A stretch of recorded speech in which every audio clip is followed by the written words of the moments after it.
Bonjour, c'est Gilles du site boursicoté.com. Voici l'analyse technique des principales paires de devises du marché Forex pour cette journée du vendredi 7 février 2014.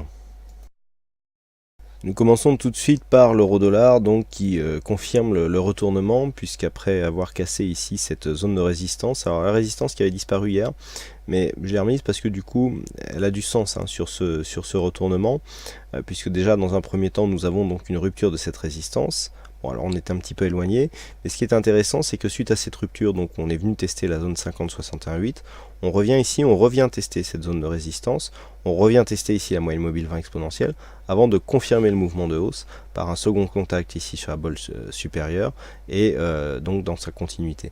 Donc on est vraiment ici dans une phase de retournement. En se rapprochant un petit peu, on peut voir que le point haut de cette bougie ici a dépassé le retracement des 61,8%.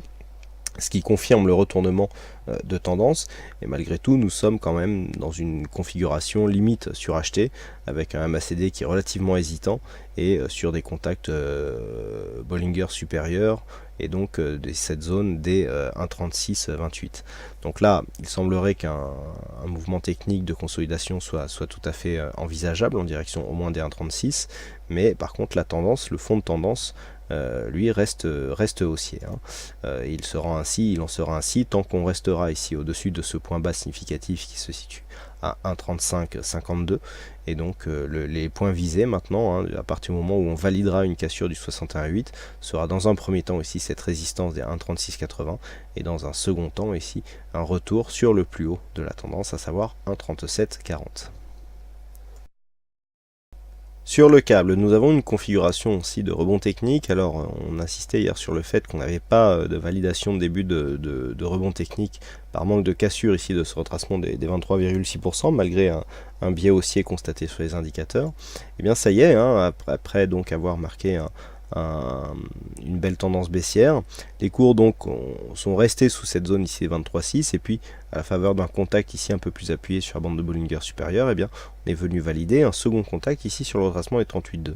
Donc encore une fois un mouvement de rebond technique qui est très propre techniquement, puisque nous pouvons voir ici cette moyenne, ce retracement de Fibonacci à 23,6% qui fait bien office de résistance, et là ici l'objectif des 38,2 qui fait là aussi qui fait office d'un bon objectif, puisqu'on a juste un contact et puis une stabilisation sous cette zone. Donc on est vraiment là dans le rebond technique.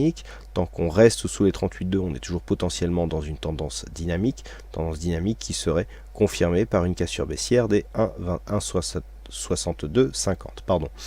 Par contre, donc si le mouvement haussier continuait, alors là on a on a actuellement une bougie en total hors bol. Nul doute que cette bougie va être consolidée, surtout avec la clôture hebdomadaire. Mais une fois cette consolidation faite, on pourra même revenir ici sur les 1,6350. L'objectif donc en cas de cassure de ce retracement des 38,2% se situe au-delà des 1,6440, puisque nous viendrons tester ici la zone 50-61,8, et donc la zone 50% se situe ici à 1,6441.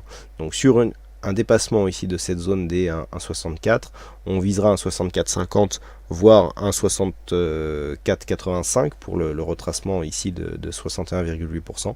Par contre, si les cours restent ici sous cette zone des 1,64, eh bien une rechute pourra faire craindre ici un test et une cassure de cette zone qui serait synonyme de continuité d'un biais baissier.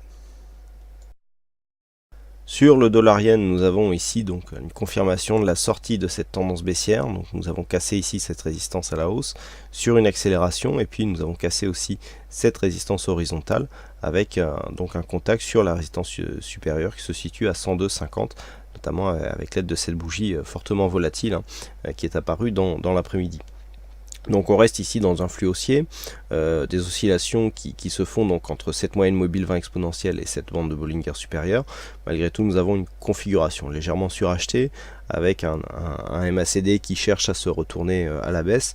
Il peut donc y avoir une phase de consolidation ici en direction des 101,87 sans pour autant remettre en cause la continuité de cette tendance. En prenant un peu de recul, on s'aperçoit que sur une cassure ici, alors déjà, on s'aperçoit que sur la cassure du 23,6, là encore une fois c'est très technique, on a ici première phase ici, première zone de point bas, on vient chercher ici le 23,6, on revient sur la même zone de point bas, ensuite on remonte, on casse, on vient chercher le 38,2 et donc certainement qu'il va y avoir ici une phase de consolidation. Donc là pour l'instant 38,2, on est toujours potentiellement sous l'influence baissière.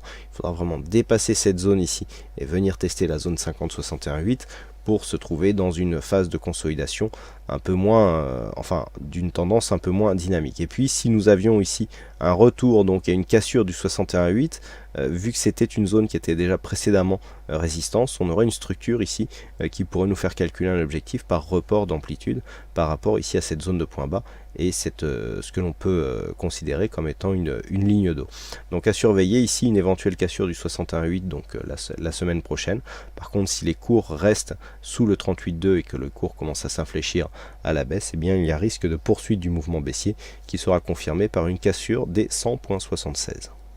Voilà donc ce que nous pouvons dire sur cette analyse technique des principales paires de devises du marché Forex. Il ne me reste plus qu'à vous souhaiter à toutes et à tous une bonne soirée, bonne chance dans vos prochains trades et on se retrouve donc dès la semaine prochaine pour d'autres analyses techniques en vidéo. Bonsoir à tous.